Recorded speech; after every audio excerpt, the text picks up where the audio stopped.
How are you? I'm fine. How are you? I'm good, thank Please you. come in and have a seat. Sit.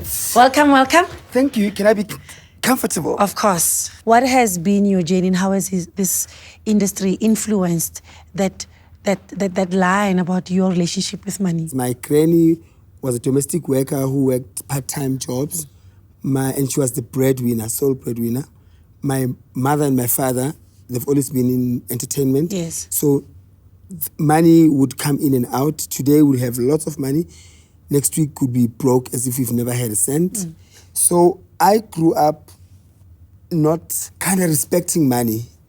Yeah, I think I just thought when it comes, it must go. Okay. And it affected me later in the future. Tell me about that. How did it affect you? I also treated money like that. I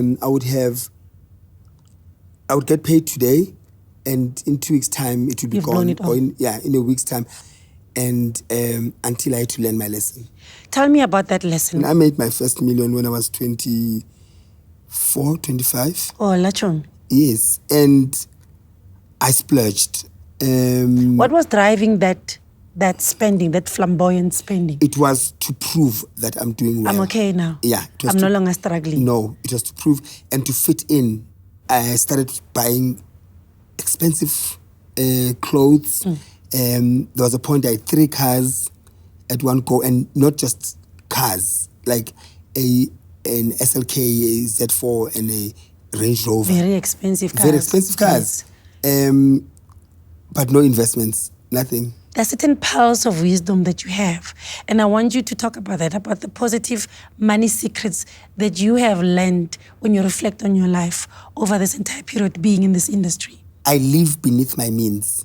Beneath your means. Like extremely. Ganja, and I watch your shows. Yes, what do you mean? We don't disclose that 80% of the things that you see us wearing, drinking, driving, living in, they could be sponsored. Somizi, would you agree that it is a good idea to rather talk about money upfront instead of hiding it away?